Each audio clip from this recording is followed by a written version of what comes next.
Oiê, você já ouviu falar sobre desextinção? Bora falar um pouco sobre esse tema? Começando pela definição, a desextinção é um processo de ressurreição biológica, que busca recriar espécies extintas através da biotecnologia e da edição gênica.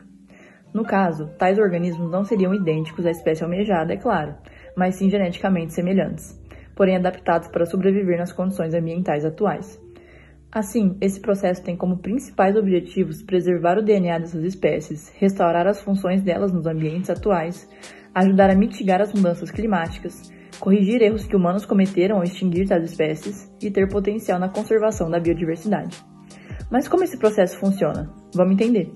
A visão da Colossal Biosciences, empresa responsável pela técnica denominada de desextinção, é a de implantar genes chaves que contêm as principais características fenotípicas de uma espécie extinta, além de editar o seu genoma para que o animal seja capaz de sobreviver frente às condições bióticas e abióticas atuais. O processo incluiu a extração de DNA de fósseis, identificação de genes-chave, edição desses genes em célula de lobo cinzento e a reprodução dessas células para gerar embriões, que foram gerados por cadelas. Assim, a elaboração se deu em 4 etapas fundamentais: sequenciamento de DNA antigo, edição genética com CRISPR. A tecnologia CRISPR-Cas9 foi utilizada para editar genes do lobo cinzento, introduzindo as variações genéticas encontradas no DNA antigo do lobo terrível. Entretanto, de milhares de genes diferentes, foram introduzidos apenas 14 deles no genoma do lobo cinzento. E a terceira e quarta etapas, clonagem e transferência de embriões e análise dos resultados. Então, bora falar um pouco dos pontos positivos dessa técnica? As pesquisas nessas áreas promovem o desenvolvimento e uso de novas tecnologias, bem como novas técnicas utilizando tecnologias já conhecidas, como a CRISPR-Cas9, por exemplo. Com a familiarização dos recursos de edição gênica, elas podem ser melhor aplicadas na preservação de espécies atuais, que, estando em risco de extinção, possuem populações pequenas e isoladas, evento esse que pode levar à redução da variabilidade genética. Outro exemplo de aplicação da técnica é a edição de genes causadores de doenças hereditárias, como possíveis cânceres, alergias, doenças imunológicas, cardiovasculares, neurológicas e doenças relacionadas ao fígado, sangue e olhos, por exemplo.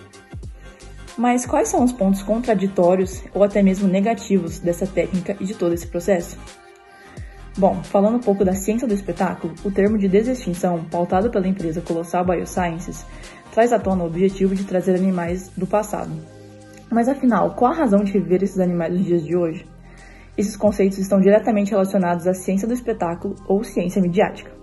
Guy Debord é conhecido por ter desenvolvido o conceito de sociedade do espetáculo, que descreve uma sociedade moderna na qual imagem, mercadoria e aparência são mais valorizados do que aspectos profundos da vida. Logo, essa definição também pode ser aplicada à ciência. A espetacularização da ciência se refere à apresentação de avanços científicos com caráter dramático e exagerado. E é claro que tal tipo de abordagem foca muito mais na exposição, emoção e no impacto do que no conteúdo científico em si. Então acho que vale a reflexão de que se isso não acontece na desextinção, não é mesmo?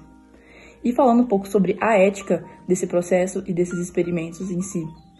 A desextinção, é claro, também pode representar um problema ético. Afinal, qual é o limite que o ser humano pode cruzar em nome da ciência? O processo de trazer um animal já extinto de volta à vida tem potencial de causar sofrimento desnecessário a ele, uma vez que este pode apresentar anomalias em função da modificação genética que sofreram. Além disso, o problema da crise ambiental atual, em relação a animais extintos há muito tempo, muitos habitats não existem mais ou foram altamente modificados pela ação humana. E as espécies ditas desextintas também podem não apresentar predadores naturais ou competir com espécies atuais, desequilibrando ecossistemas por inteiro. Enfim, é uma pauta com bastante discussão e muitos aspectos a serem debatidos, apresentando tanto pontos positivos quanto negativos e contraditórios. Mas e aí, gostou dessa discussão? Achou interessante? Muito obrigada pela sua atenção.